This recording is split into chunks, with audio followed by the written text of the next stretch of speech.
नमस्कार दोस्तों, मैं राजकुमार मौर्य इस वीडियो में आप सभी साथियों को बताने जा रहे हैं बिहार विधानसभा चुनाव से संबंधित सर्वे। बिहार की 243 विधानसभा सीटों पर कौन चुनाव जीतने जा रहा है। वैसे तो सभी कंपनियों के एग्जिट पोल आ गए हैं और कुछ कंपनियां नई नवेली देखने को मिली हैं आपको, और सभी में बताया गया है कि एनडीए की सरकार बन रही है प्रचंड बहुमत से। महागठबंधन को अधिकतर सर्वे कंपनियों ने कहा है कि 100 के नीचे, एक ने तो महागठबंधन को 30, 35, 40 पर सिमटा हुआ बताया है। दोस्तों, हम गोदी मीडिया नहीं है और मैंने भी जो आकलन किया है आरजेडी के पक्ष को लेकर मैंने नहीं किया है। एकदम साफ साफ मैं बता दूं, रिजल्ट 14 तारीख को आएगा। 14 तारीख को ही पता लगेगा कि सरकार किसकी बनेगी। उसके पहले मैं आपको दिखाता हूं एक एक सीट पर जो व्यक्ति जिस जिले से होगा उसको पता हो सकता है कि कहां पर क्या स्थिति है।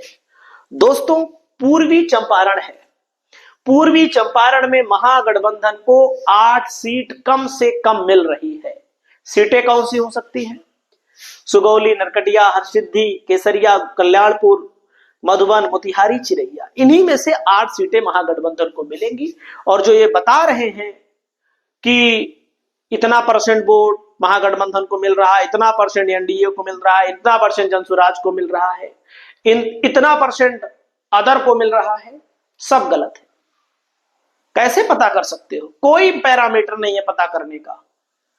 दोस्तों, जब जब बिहार में वोटिंग परसेंटेज बढ़ा है तब तब महागठबंधन की सरकार बनी है। पूर्वी चंपारण में 8 सीट, ऐसे फटाफट बता देता हूं महागठबंधन के लिए। सुपौल में 3, अरवल में 2 सीट महागठबंधन के लिए। दोस्तों, सीतामढ़ी में कम से कम 5 सीट, न्यूनतम स्थिति में 5 सीट महागठबंधन के लिए। किशनगंज में महागठबंधन 4 की चारों जीत सकता है, लेकिन 2 सीट मैंने ओवैसी को दिया है क्योंकि एनडीए यहां नहीं जीतेगा। ओवैसी की पार्टी जीत सकती है, भले एनडीए नहीं जीतेगा। बांका में बांका, कटोरिया, बेलहर तीनों सीटें महागठबंधन जीत रहा है। वहीं पर दोस्तों आगे आइएगा, अररिया किसी कीमत पर, नरपतगंज, रानीगंज, फारबिसगंज और अररिया जो की हॉट, 4 सीटें 5 सीटें महागठबंधन हर हाल में जीतेगा अररिया में। शिवहर की 1 सीट महागठबंधन के ही खाते में जाएगी। अगला नंबर आता है मधुबनी। मधुबनी में हरलाखी महागठबंधन, बाबू बरही, मधुबनी, झंझारपुर, फूलपरास, लौकहा, ये सब सीटों में से न्यूनतम 5 सीटें मधुबनी में महागठबंधन जीतेगा। अगला है किशनगंज, ये तो हो गया, बांका हो गया। जमुई में 2 सीट महागठबंधन, जहानाबाद में तीनों सीट महागठबंधन के पाले में आ रही है। रिजल्ट आएगा तो मिला लीजिएगा। नवादा में रजौली, हिसुआ, नवादा, गोविंदपुर में थोड़ा टक्कर है, नहीं तो हो सकता है पूरा 5 की 5 में महागठबंधन जीत ले। कैमूर में महागठबंधन 2 सीट जीतने की स्थिति में है। वहीं पर दोस्तों पूर्णिया में आ जाइए। पूर्णिया में अमौर और वाईसी पर ओवैसी की पार्टी का प्रभाव है, लेकिन अगर ओवैसी नहीं जीतेगे तो एनडीए भी इन दोनों सीटों को नहीं जीतेगी। एकदम साफ साफ बात है, एकदम मतलब उसमें कोई वो नहीं है। जिसे अमौर में देखो सब मुस्लिम खड़े किए हैं, इसका मतलब साफ है कि यहां पर अगर ओवैसी नहीं जीते तो यहां पर फिर जदयू भी नहीं जीतेगी। वैसे में भी वही हाल है। यहाँ विनोद कुमार हिंदू प्रत्याशी बीजेपी की तरफ से बड़ा खड़ा किया, लेकिन कुछ नहीं होने वाला है। इन्हीं दोनों में से यहाँ पर मामला निकलने वाला है। दोस्तों, कस्बा की सीट महागठबंधन, धमदाहा, पूर्णिया, रुपौली, इन सब सीटों में से 2-3 सीट महागठबंधन बिहार की पूर्णिया जिले में भी खींच लेगा।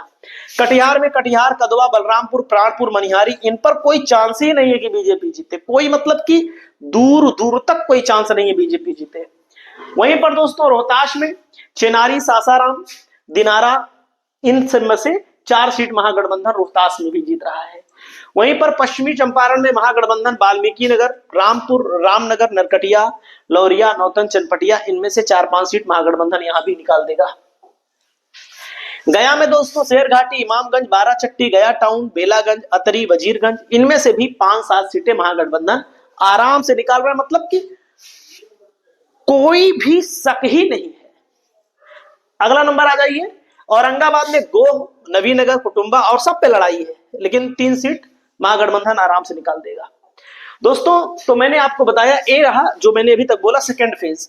सेकेंड फेज में महागठबंधन लगभग 75 सीट निकाल रहा है। 75 सीट महागठबंधन निकाल रहा है। पहले फेज में 73, टोटल 148। आगे देखिए आप लोग, आगे यहां पर देखेंगे सब लिखा गया है। यहां पर देखिए दरभंगा में कम से कम 7 सीट महागठबंधन, केवटी, बहादुरपुर, हायाघाट, दरभंगा ग्रामीण, ये सब सीटें महागठबंधन के पाले में आ रही हैं, इसमें कोई दो राय नहीं है। खगड़िया में दोस्तों अलौली, बिलदौर, फरबत्ता, खगड़िया सभी सीटें महागठबंधन के पाले में। मुंगेर में कम से कम 2 सीटें महागठबंधन के पाले में। अगला जिला आता है दोस्तों, गायघाट में लड़ाई है, औराई, मीनापुर, बुचहा, सकरा, कुढ़नी, मुजफ्फर, कांटी, पारू, साहेबगंज, इन सभी सीटों में से 8 सीटें महागठबंधन यहां पर जीतने की स्थिति में है। कहां पर मैं बता रहा हूं, जहां पर आप देख रहे हैं, ये है दोस्तों मुजफ्फरपुर का जिला। अगला नंबर आ जाइए आप मधेपुरा में, आलमनगर और बिहारीगंज, इन सब सीटों में से 2 सीट, बिहारीगंज मधेपुरा पक्का है, बाकी इन दोनों सीटों में से भी मौका मिलेगा। और सहरसा की सोनबरसा, सहरसा, सिमरी, बख्तियारपुर, चारों सीटें महागठबंधन यहां पर जीत रहा है। दोस्तों अगला नंबर आ जाइए गोपालगंज की 6 सीटों में महागठबंधन को, गोपालगंज में 4 सीटें और यहां पर 2 सीटें दोस्तों लखीसराय, उप मुख्यमंत्री भी यहां पर चुनाव हार रहे हैं बीजेपी के। वहीं पर दोस्तों अगला नंबर भोजपुर में आ जाइए, संदेश, बड़ारा, आरा, अगियाव, तरारी, इन सब 5 सीटों पर महागठबंधन जीत चुका है, मान लीजिए। अगला नंबर आता है दोस्तों, यहां पर देख लीजिए सिवान की 8 सीटों में जीरादेई, दरौली, रघुनाथपुर, दरौदा, बड़हरिया में से 5 से 6 सीटें महागठबंधन यहां भी जीतेगा। अगला नंबर आता है पटना में दोस्तों बाढ़, बख्तियारपुर, और इन दोनों में से लड़ाई पे हैं कुमरार और फतुहा, दानापुर, मनेर, मसौड़ी, मतलब कि कम से कम 8 सीटें 9 सीटें पटना में भी न्यूनतम, मैं बोल रहा हूं, जो भी बोल रहा हूं न्यूनतम महागठबंधन यहां पर जीत रहा है। अगला नंबर सारण में 8 सीट महागठबंधन, माछी, बनियापुर, तरैया, मढ़ौरा, छपरा और अमनौर, परसापुर, सोनपुर, 8 से 9 सीटें महागठबंधन सारण में भी जीत रहा है। जो लोग सारण के हैं उन सबको पता है कि महागठबंधन की स्थिति सारण में क्या है। अगला नंबर आ जाएगी दोस्तों शेखपुरा में, शेरपुरा, बगवीरा महागठबंधन जीत रहा है, और यहाँ पर ब्रह्मपुर, डुमराव, राजपुर 3 सीट महागठबंधन यहां भी जीत रहा है। वहीं पर दोस्तों अगला जिला आ जाइए वैशाली में, हाजीपुर, लालगंज 100% महागठबंधन जीतेगा, राघोपुर, महनार, पातेपुर, बाकी इन सीटों पर भी महागठबंधन की जीतने की पूरी उम्मीद है, और एग्जिट पोल पर मेरा मानना कुछ नहीं है। अस्थामा, बिहार शरीफ, ये दोनों सीटें महागठबंधन जीतेगा, हिलसा भी जीतेगा, नालंदा भी जीतेगा, इन पर भी बराबर की टक्कर महागठबंधन है, मतलब कि 4 सीटें नालंदा में न्यूनतम की बात मैं बोलता हूं। अब क्या होगा, लोग पूछते हैं टोटल कितना, मैं आज भी बोल दे रहा हूं, एग्जिट पोल भूल जाइए। 14 तारीख को 12-1 बजे के करीब दूध का दूध, पानी का पानी हो जाएगा। मेरा आकलन है महागठबंधन को कम से कम गिरिहाल में 140 सीट मिलेगी। सारे एग्जिट पोल फेल होते रहे हैं, फिर फेल होंगे, ज्यादा से ज्यादा 150 से 160 सीट महागठबंधन जीतेगा। नमस्कार।